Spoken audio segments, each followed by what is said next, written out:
Olá, boa tarde. Meu nome é Frederico. Eu estou aqui hoje para falar com vocês sobre empreendedorismo, né? Sobre a capacidade de montar negócios. Eu comecei com a máscara para mostrar que a gente está sempre preocupado com a nossa saúde aqui na Secretaria da Educação. Eu sou empresário, então vou falar com você sobre a minha carreira e começar dizendo que vai ser uma disciplina eletiva para vocês, que é o Sebrae, se não me engano, que vai tocar. Eu fui convidado para fazer essa primeira apresentação. Eu vou falar um pouquinho mais para frente para vocês sobre o que é o empreendedorismo, o que é ser um empreendedor, principalmente para quem está interessado aí daqui a pouco fazer vestibular, depois fazer uma faculdade, montar um negócio. Então eu vou começar falando para vocês sobre a minha infância. O meu objetivo aqui hoje é falar para vocês, galera, sobre a minha carreira, como que tudo começou. Então, para ir do início, né, eu tenho 42 anos, eu sou natural de Porto Alegre, eu moro em São Paulo há 11 anos e em 1984 eu entrei no primeiro ano, né, do ensino fundamental. Eu acho muito bacana estar falando para o pessoal do nono ano por dois motivos. O primeiro é que na minha época não existia o nono ano, ia até o oitavo e depois a gente ia direto para o segundo grau. Quem conseguia, né, já ia direto para o segundo grau. E o segundo motivo, que é uma coisa bacana, é que o meu pai ele foi até o oitavo ano, né? Então, vocês já foram adiante, né? E eu queria dizer que eu sou que nem vocês, né?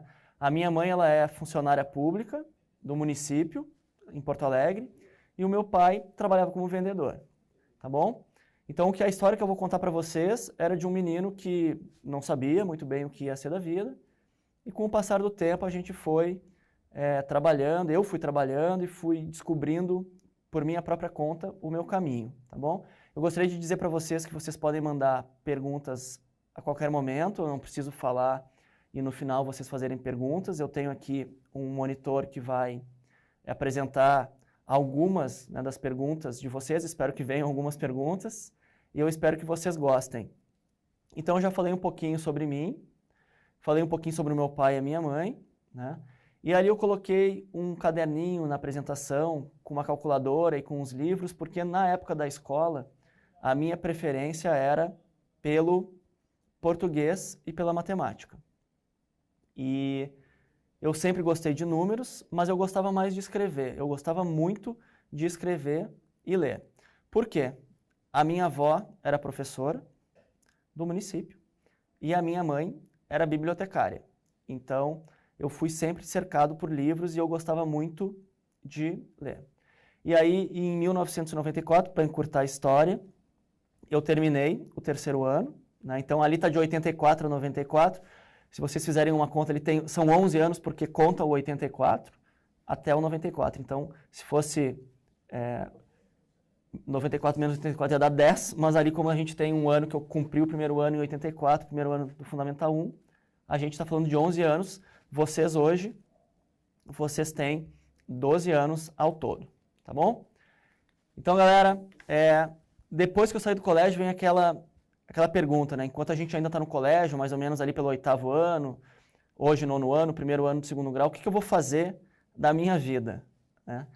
E, para mim, eu tinha, na época, a escola oferecia alguns testes vocacionais. Na minha época de oitavo ano, nono ano, não existia internet, então a gente dependia muito de livros e dependia muito do que a escola oferecia para a gente.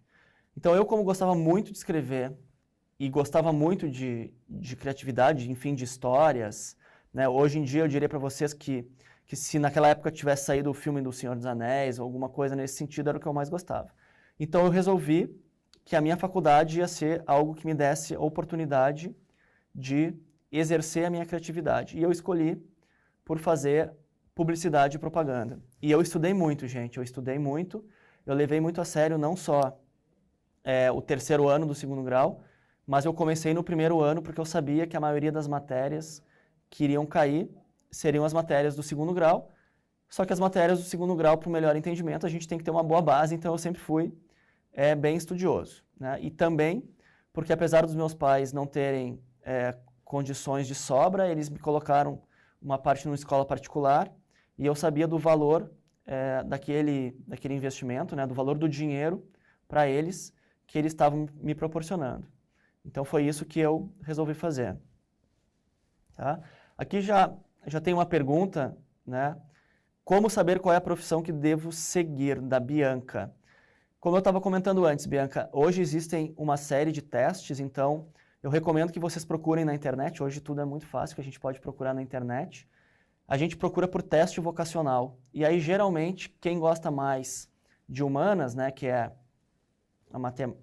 o português, a literatura, enfim, vai procurar algumas carreiras como advogado, como publicitário, entre outras. E quem gosta mais das exatas, como matemática, por exemplo, ou física, química, vai procurar ser engenheiro, né, e assim por diante, tá bom? Eu não vou conseguir responder tudo, já estão perguntando com o que eu trabalho, já vai vir a seguir aqui. Então, vamos continuando aqui. Uma vez que eu fui fazer publicidade e propaganda, né, o que faz um publicitário? Tem várias funções um publicitário, mas uma das funções que eu escolhi foi ser redator publicitário. O que faz um redator publicitário? Ele escreve e roteiriza, né? Ou seja, ele faz o roteiro desses comerciais todos que a gente assiste hoje, na minha época na televisão, hoje estão aí na internet, no YouTube, no Facebook, no celular, aí no Instagram, onde vocês quiserem, onde vocês mais usam, tá bom?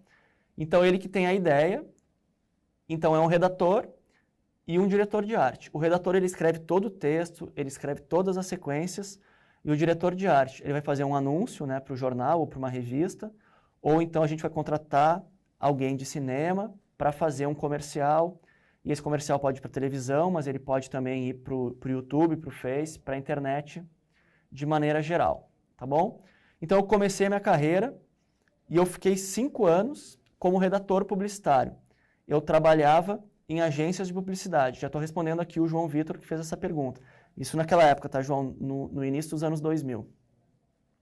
Eu trabalhei durante 5 anos como redator publicitário. Eu trabalhava muito. Eu trabalhava geralmente das 9 da manhã até a meia-noite, né? Às vezes até a 1, 2 da manhã. E naquela época não existia, que nem eu comentei, nessa época já existia internet um pouco, mas ninguém subia um arquivo, né, com um comercial, com um trabalho. A gente tinha que gravar num disquete, como se fosse uma pendrive, chamar um motoboy e ele levava lá para a emissora para publicar. Então era sempre uma emoção até que a gente recebesse um telefonema dizendo: ok, chegou aqui, está tudo certo, vocês podem ir para casa.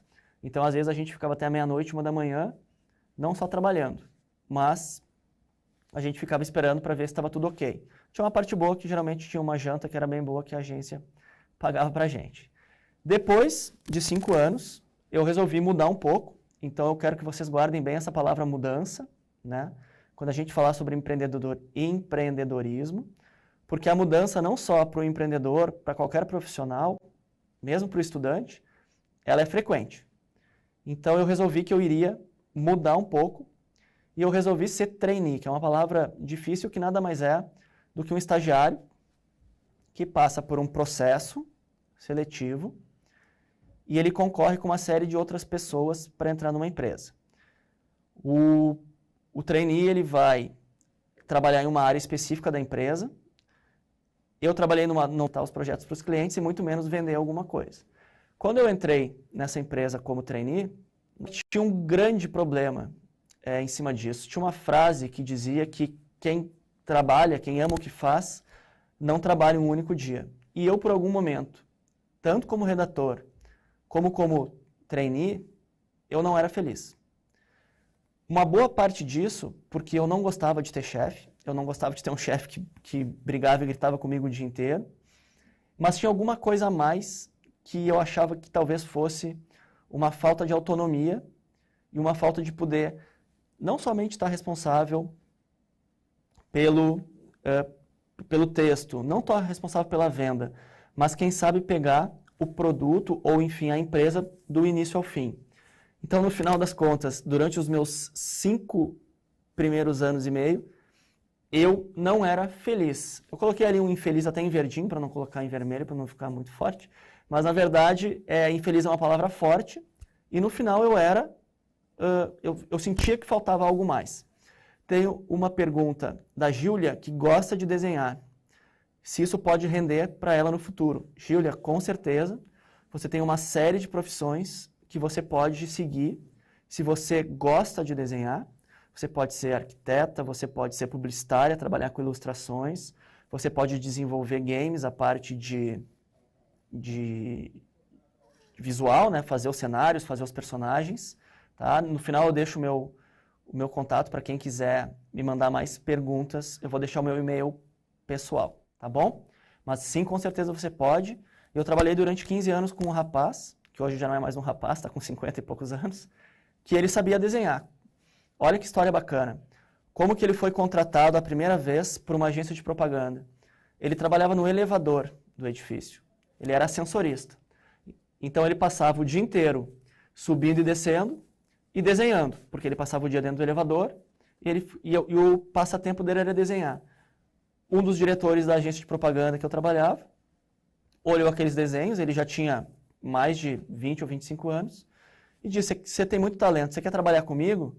E nesse momento, Júlia, ele começou uma carreira de diretor de arte, que é um nome bonito que a gente diz para quem cuida dessa parte de design nas agências de propaganda. E está até hoje. Ele começou como ilustrador, depois ele layoutava, né? Ele fazia os anúncios, a parte visual, depois ele começou a trabalhar com computação gráfica 3D, que pode ser tanto para arquitetura, quanto para games, quanto para propaganda. E aí ele ficou nessa área, trabalhando com computação gráfica 3D, e até hoje ele trabalha com projetos nessa área. E aí eu fui demitido, a primeira vez, o primeiro susto da vida, deve ter sido em 2001. Então eu tinha 23 anos, comecei a trabalhar cedo, já tinha uns 6 anos e pouco aí de carreira, e isso na profissão, né, mais voltado. E aí eu falei, ok, o que eu vou fazer? E eu continuei procurando empregos e as mesmas funções do que eu fazia antes. Porque eu reforcei muito com vocês a mudança e a capacidade de se adaptar, porque na vida a gente tem várias vezes que mudar e a gente não se dá conta de que a gente acha que está mudando e a gente continua fazendo a mesma coisa. Então eu continuava procurando trabalho como redator, ou eu continuava procurando trabalho em empresas. Até que eu chegava no final das entrevistas de emprego e eu não queria ser contratado. Eu fazia alguma coisa para estragar aquele momento. E esse rapaz que trabalhava com ilustração, ele queria montar uma empresa. E ele estava me convidando para montar a empresa junto. E eu sempre dizia não, não, não. Eu estava 2 anos já dizendo não para ele. Eu não queria nem ouvir, o que é outro erro, né? A gente não quer nem ouvir o que a pessoa tem para dizer. Até que um dia, quando eu já estava cansado de fazer entrevistas e me sentir frustrado, não sabia o porquê que eu não queria trabalhar lá, eu resolvi ir conversar com ele. E o Marco, é o nome dele, ele tinha uma ideia de montar uma empresa para fazer sites, estava iniciando sites, estava iniciando as lojas virtuais, né, essas lojas que vendem produtos na internet, e também fazer apresentações multimídia, que nada mais era do que pegar essa apresentação que eu estou aí mostrando para vocês, que é esse padrão que aqui o Centro de Mídias me pediu para fazer, e transformar isso numa coisa mais bonita, mais interativa, colocar mais animação, colocar mais coisas, tá bom? Só para confirmar, eu tenho mais 30 minutos, né? Que se deixar ali a plaquinha, faltam 30 minutos. Se deixar, eu começo a falar de negócio e vou tocando ficha. Tá bom, gente? E aí, o que eu fiz? Eu descobri o que eu queria fazer. Então, eu coloquei aquela frasezinha ali do Eureka, quando a gente descobre alguma coisa. Então, eu era eu redator, depois eu trainee, agora eu empreendedor. Então, no início, eu falei para vocês o que eu ia comentar sobre empreendedorismo. Estão chegando algumas perguntas aqui, assim que der eu respondo uma delas. E o que é um empreendedor? Então, eu já vi aqui que tem alguém me chamando de professor. Eu não sou professor, né? Eu sou empreendedor. Eu sou formado em publicidade, depois eu consegui fazer uma pós-graduação em administração de empresas. Eu dou muita palestra, mas eu não dou aula, né? Eu não sigo um currículo, eu chego e falo sobre um assunto determinado. Mas o que é o empreendedor? A gente precisa saber o que é o empreendedorismo, que é essa eletiva que vocês vão ter, essa disciplina. Basicamente, o empreendedorismo é a capacidade de criar, de ter uma ideia, de colocar em prática, gerenciar, né, ou seja, cuidar do negócio, e sempre com inovação e com uma série de riscos, né, que a gente tem. Por que riscos? Porque a gente pode escolher trabalhar em uma empresa grande, pode ser vendedor, né, pode trabalhar na área de atendimento ao cliente, a gente pode trabalhar no comércio, então trabalhar numa loja, num shopping, trabalhar aqui em São Paulo, nesses grandes centros que a gente tem aqui na Paulista, alguns shoppingzinhos, etc. A gente pode ser funcionário público, então eu posso ser funcionário do estado ou do município, que eu tenho uma estabilidade, ou eu posso simplesmente ter uma ideia de negócio, criar essa ideia, colocar no papel e depois trabalhar para que ela vire um negócio e cresça. E aí exemplos, né? Quem um dia decidiu fazer um celular que a gente ia mexer com a mão, que foi o Steve Jobs, que criou lá os celulares que hoje todo mundo usa, ele teve essa ideia e ele empreendeu na Apple. A gente tem alguém que um dia pensou que com o celular que já existia, ele poderia mandar a localização dele e aí alguém que estaria dirigindo na cidade viria buscar ele. E assim nasceu o Uber. Então eles criaram um aplicativo, eles divulgaram e assim por diante. Isso com certeza vocês vão ter mais para frente essas explicações. A minha primeira empresa, a gente trabalhava com sites e lojas virtuais. Então, imagina que naquela época uma série de empresas nos contratavam para que a gente fizesse os sites deles, para que eles tivessem um primeiro contato com a internet. E da mesma maneira, naquela época, alguém que tivesse um produto, vendesse camisa de futebol, vendesse boneca, vendesse... naquela época existia discos, hoje em dia tudo é Spotify, enfim, MP3, colocava na rede para vender. E assim a gente ficou um bom tempo trabalhando para empresas e aprendendo muito. Então, eu que era uma pessoa que trabalhava sozinho, escrevendo, primeiro eu aprendi a ir para o mercado para vender uma ideia, para vender um negócio. Uma vez que você vende para uma empresa, que você faz o site dela, né, naquela época, você tinha que produzir o site. Então, eu e o Marco, a gente começou a contratar outras pessoas. Então, o negócio, o empreendedorismo, ele te obriga, né, mesmo que você não queira, a ter uma série de novas habilidades para que você consiga dar andamento no seu negócio. No início, você é obrigado a fazer tudo sozinho. E eu esqueci de contar uma coisa para vocês. Sei que muitos de vocês devem ter irmãos e irmãs. Eu tenho uma irmã mais velha. Coitadinha, esqueci da minha irmã no primeiro slide. Acho que a gente brigou tanto na vida que eu esqueci dela. Mas eu me dou muito bem com ela. No início da minha empresa, a minha empresa, vamos dizer que hoje eu tivesse montado a minha empresa com R$500. Esse foi o dinheiro que eu tinha, eu e o Marco, né, para investir. E se eu tinha R$500, eu não preciso nem dizer que nenhum dos dois ganhava nada, não tinha salário. O que eu fiz? Enquanto a minha irmã dormia, a gente usava o computador dela, ou enquanto ela estava na escola, para fazer os sites.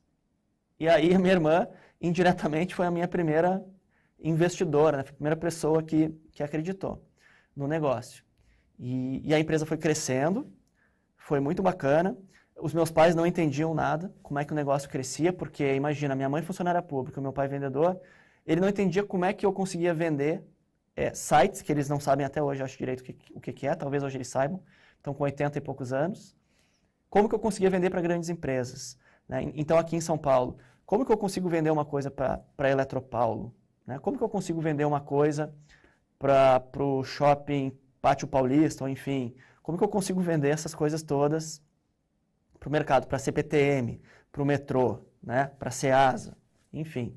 Então, esse foi o início da gente. Tá? Tem uma pergunta aqui, tem várias perguntas. Eu gostei duas que são sobre inspirações. Uma do Bruno Souza e uma da Emily Araújo. Essa pergunta ela é muito boa, mas, na verdade, as minhas inspirações, elas vieram depois. Eu acho que quando eu montei o meu primeiro negócio, eu não tinha muita ideia do que eu estava fazendo. Eu acho que foi meio no... Pô, não gosto de trabalhar para os outros, não gosto de ter chefe me incomodando, vou ter que fazer alguma coisa eu mesmo. E aí eu achei uma oportunidade. E muito tempo depois, sim, eu me lembro que no início, depois, uma empresa que eu respeitava era a Dell Computadores, né? Por quê? Porque o Michael Dell, ele não tinha computadores em estoque. Toda vez que chegava um pedido, ele chamava as peças e montava os computadores. Isso não demorava mais do que 2 ou 3 dias para começar a montar uma peça. E eu acho que hoje em dia as minhas inspirações são as mesmas de vocês. Eu gosto muito da Apple, gosto muito de Steve Jobs. Eu gosto muito da Uber. Eu acho que é uma ideia tão simples que estava ali na frente de todo mundo, né? Eu gosto muito do Spotify, da música em qualquer lugar, a qualquer hora, conectado na internet ou não conectado.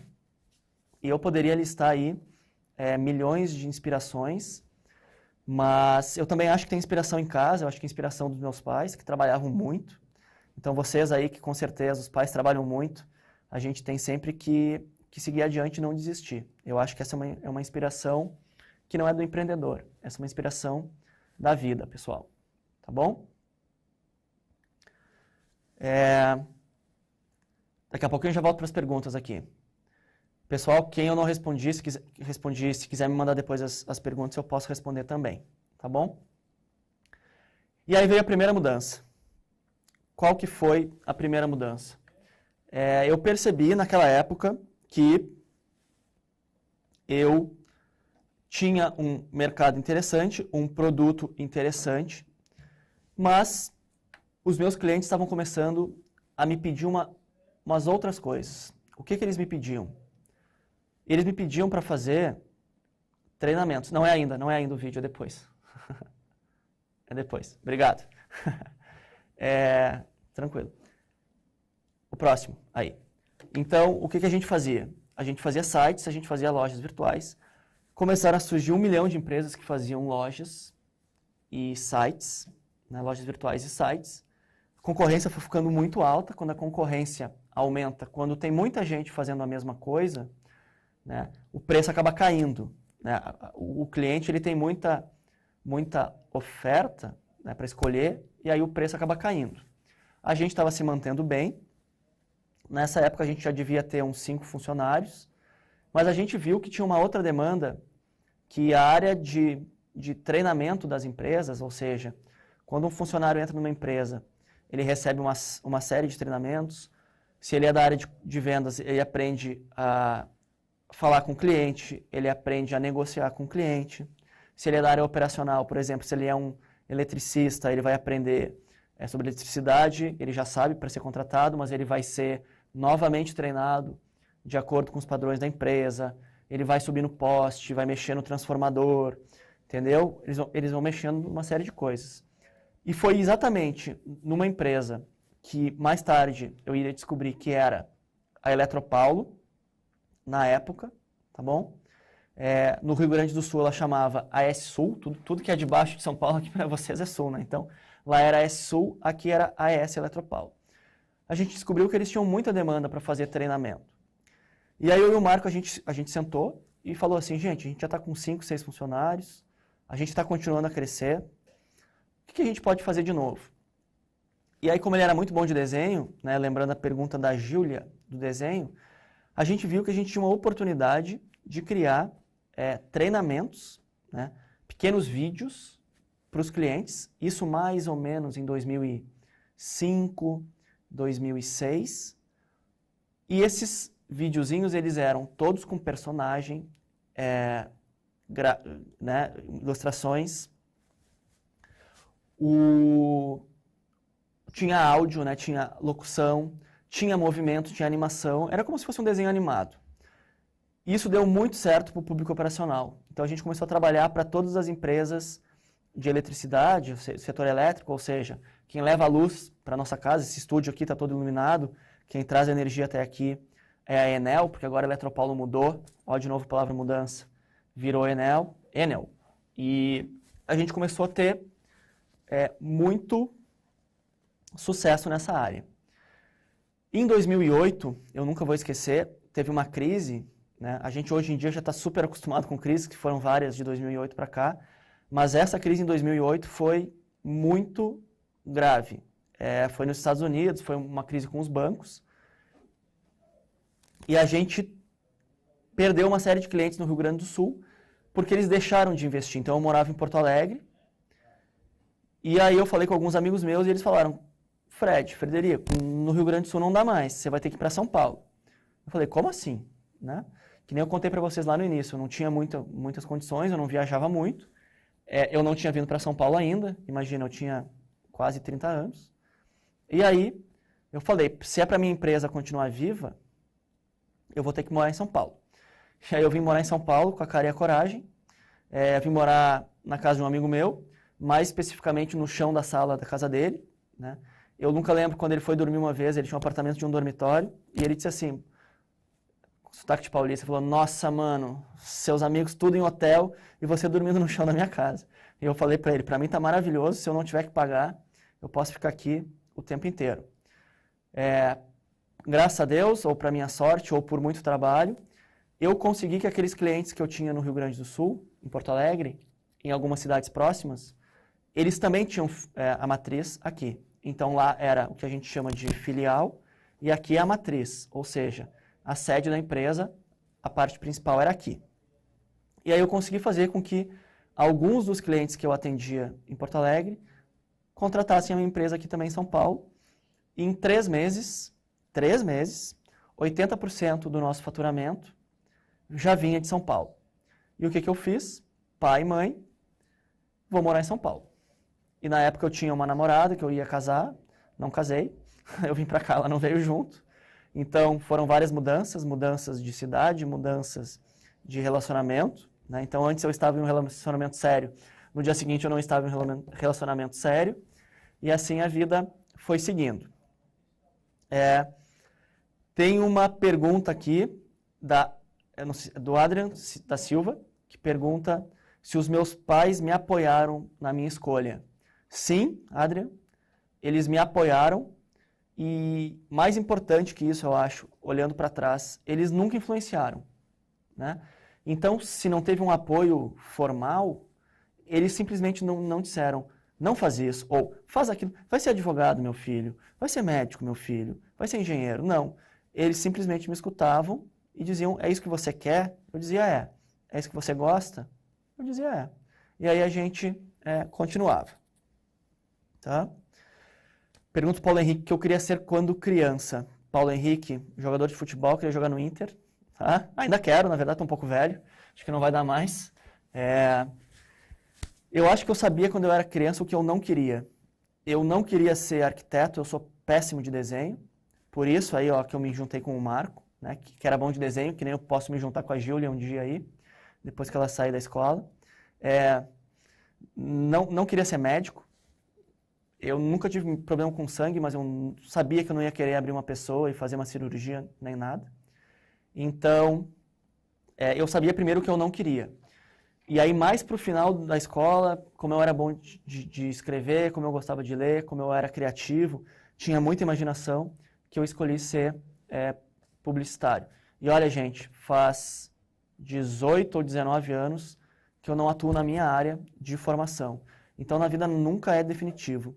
O que é definitivo? Se vocês estudarem, se vocês forem bons em algumas das disciplinas, não precisa ser em todas, ou matemática, português, principalmente essas, né? Depois física, química, algumas outras, vocês sempre vão ter uma perspectiva. Então, às vezes a gente é novo e a gente olha para frente e diz, será que eu tenho futuro? Será que eu tenho perspectiva? Com certeza vocês têm. Eu vim aqui falar para vocês, fiz questão, né? Porque um dia eu já estive no lugar de vocês e hoje, com muito trabalho, a gente já conseguiu chegar em algum lugar. Faltam 15 minutos e eu vou dar uma acelerada aqui.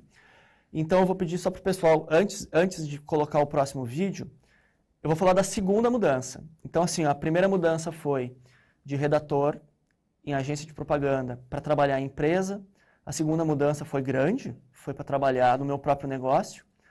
A outra mudança foi para esse mesmo negócio deixar de fazer sites e fazer treinamento.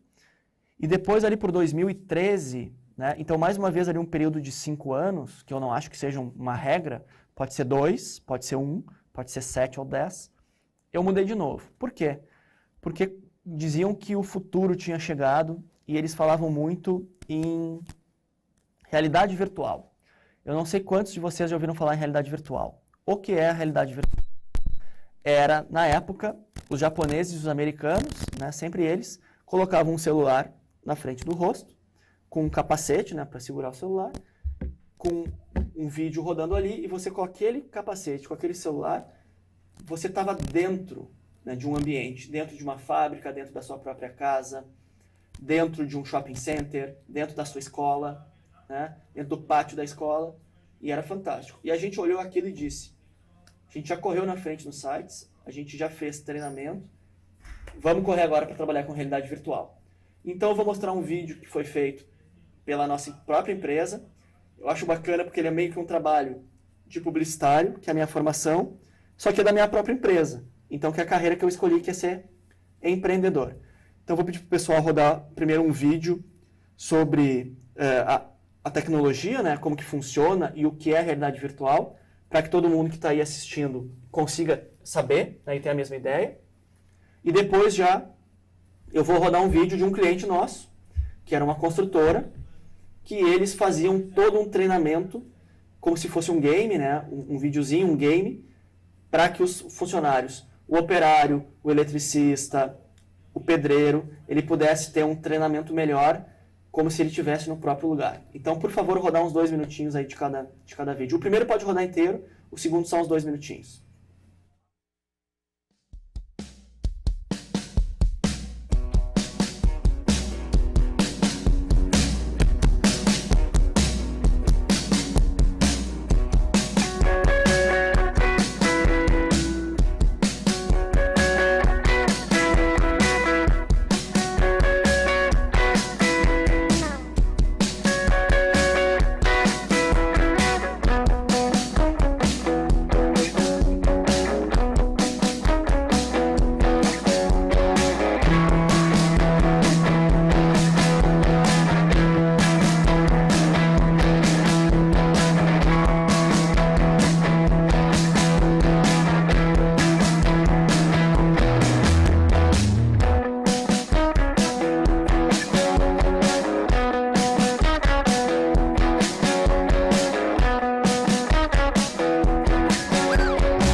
Então tá, gente, o primeiro vídeo está aí, para vocês entenderem o que a gente trabalhou, né? Uma novidade. Alguém criou uma tecnologia e a gente que já tinha conhecimento e experiência em computação gráfica, em treinamento, a gente adaptou do computador, né? Antes era num site, a gente passou para dentro de um óculos de realidade virtual. E agora eu vou mostrar um pedacinho para vocês de um trabalho que a gente fez nessa empresa e depois a gente segue. Então, por favor, rodar o vídeo.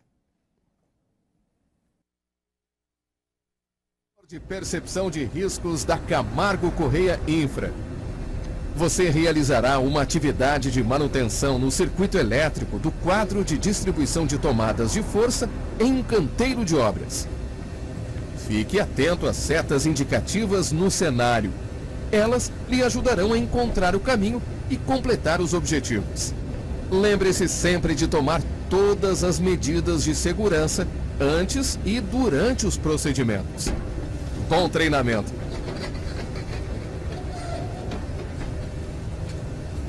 Você chegou ao vestiário. Entre e vista os EPIs adequados para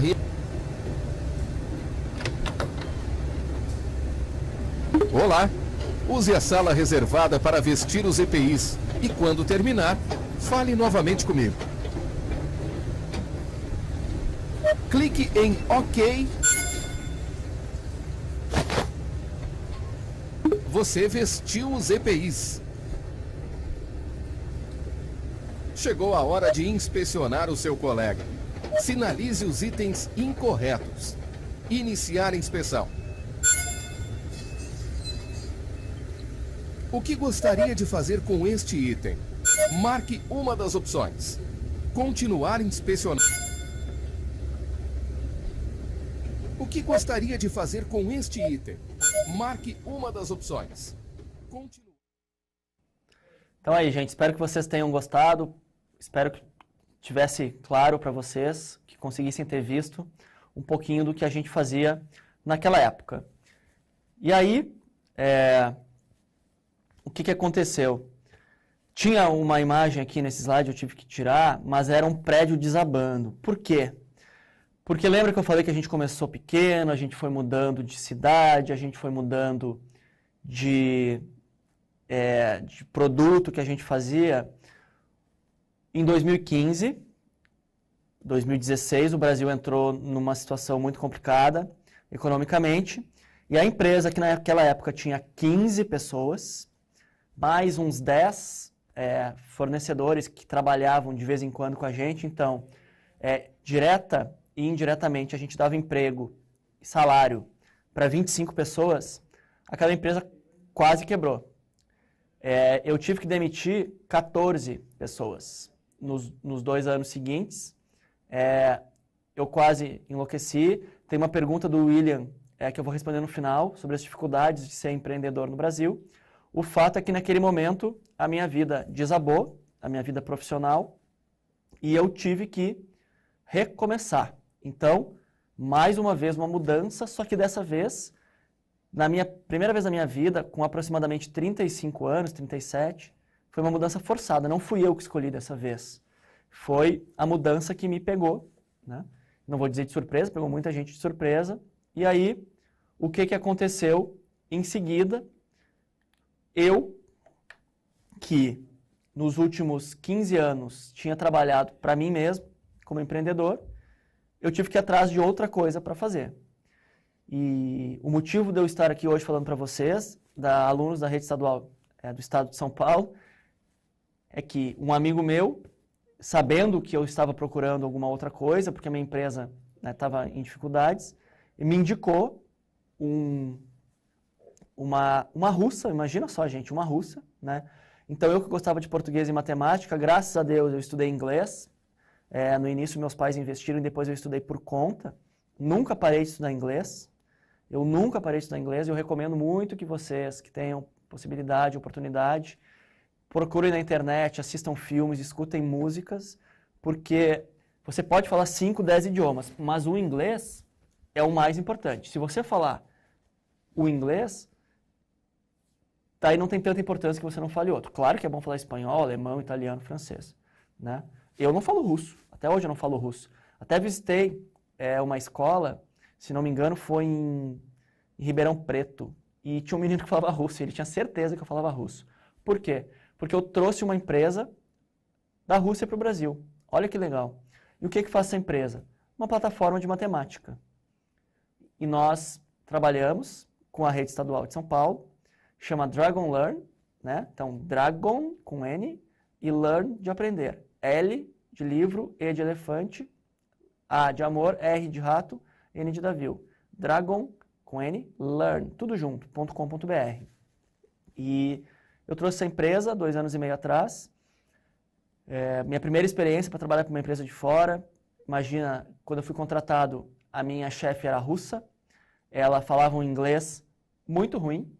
E ela era tão boa empreendedora. O negócio dela era tão bom e ela era uma profissional tão competente que mesmo falando um inglês razoável, ela colocou essa empresa no Brasil, na Rússia, na Índia, na China, na África do Sul, na Indonésia, e hoje eles têm mais de 10 milhões de alunos. 1.800.000 alunos são aqui no Brasil, que a gente fez do zero em 2017 até hoje. Então, mais uma vez, eu mudei. O bacana é que aquela minha outra empresa não quebrou, no final ela sobreviveu. Hoje quem toca ela no meu lugar é um ex-cliente meu, que trabalhava na Eletropaulo, que hoje é Enel, mas ele está aposentado, trabalha para mim. E eu, que tinha um pai que tinha até a 8ª série, que tinha uma mãe funcionária pública, no final de 2017 fui convidado por essa empresa para ir para a Rússia. Então essa foto aí sou eu, num frio de menos 17 graus. Eu achava que Porto Alegre era frio, Porto Alegre é bem quentinho. E eu fui trabalhar numa empresa russa de matemática com educação. Então eu parei de trabalhar com empresas, comecei a trabalhar com escolas. Parei de trabalhar com treinamentos ou com lojas virtuais. Comecei a trabalhar com matemática, com educação. Estou muito feliz, né? Estou aqui falando para vocês. Eu vi há pouquinho um anúncio que faltava 5 minutos. E o nome da empresa é Dragon Learn, que o Cauã está perguntando. Tá? A Júlia está perguntando se para ser empreendedor no Brasil é necessário fazer publicidade. Não, você pode fazer qualquer profissão. Inclusive, Júlia, você pode fazer uma profissão. Por exemplo, você pode ser médico, que nem o Michael Dell, e ele montou uma empresa de computadores. Ou Bill Gates, que fez computação e montou a Microsoft, que é de computadores. Mas para terminar com vocês, e se alguém ainda estiver mandando perguntas, e peço desculpas para quem eu não mandei, justamente eu trouxe uma camisa aqui para usar no final, acho que todo mundo consegue ver aqui, de super-heróis, né? E eu até vou colocar essa camisa aqui, vai pegar o microfone, né? Então não vou colocar, posso colocar? Porque o William, que não colocou o sobrenome dele, mas está aqui o William, ele pergunta assim: quais as dificuldades de ser empreendedor no Brasil? E essa pergunta ela é muito boa. Muito madura essa pergunta. São todas as dificuldades, né? O brasileiro, ele está sempre com crise na política, com crise na economia. Ele está sempre com algum tipo de burocracia que a gente tem que fazer, que não existem nos outros países. A gente tem uma questão de leis trabalhistas que melhorou um pouco, mas sempre era muito difícil. Para dar um exemplo para vocês, quando na Rússia uma pessoa é demitida numa empresa, ela ganha os dias trabalhados no mês. No Brasil ela ganha os dias do mês, ela ganha um salário a mais, ela ganha férias proporcional, ganha 13º proporcional. E ainda assim ela pode ir para a justiça para tirar mais 10, 20, 50 mil reais da empresa, por algum motivo que não faz muito sentido, em nenhum outro lugar do mundo, só no Brasil. A gente às vezes aqui tem uma questão de mão de obra, né? Por isso que a educação é tão importante. A gente, quando quer contratar alguém, um programador, um redator, o redator tem que ser bom de português, o programador bom de matemática, o engenheiro bom de matemática, o arquiteto bom de matemática, né? O médico tem que saber bastante, tem que saber inglês, porque os livros são todos em inglês. Então, essas são as dificuldades que a gente tem no Brasil como empreendedor e algumas em outras profissões também. Gente, eu acho que a gente está chegando no final. Se vocês quiserem me mandar perguntas, o meu e-mail pessoal é fredericohfaria@gmail.com. Eu prometo que eu respondo, não prometo que eu respondo hoje ou amanhã, porque, como vocês sabem, eu tenho 1 ou 2 empreendimentos como empreendedor, né? Então, eu espero que vocês tenham gostado um pouquinho, que vocês se motivem a empreender. Vocês não precisam seguir o feijão com arroz, vocês não precisam fazer um concurso público. Se quiserem, ótimo. Se quiserem ser médicos, advogados, o Brasil precisa muito de engenheiros, de programadores. Eu acho que o futuro está muito na tecnologia. Então, a matemática e a computação, aprender a programar. E o nome é linguagem de programação. Então, quem tem facilidade com linguagens e quem tem facilidade com matemática vai se dar bem. Estou à disposição para perguntas. Desculpa para quem eu não consegui responder, mas é isso aí, a gente nunca vai ter todas as respostas, o importante é que a gente esteja preparado. Última coisa, eu gostaria que vocês, depois de me ouvir falando por 45 minutos, anotassem para a primeira aula que vocês vão ter lá na eletiva, quais são as características de um empreendedor. Isso vocês podem buscar na internet. Quais as características que o Frederico apresentou para vocês. Gente, obrigado, foi um prazer falar para vocês. Bons estudos e saúde para vocês e para a família de vocês. Obrigado, gente.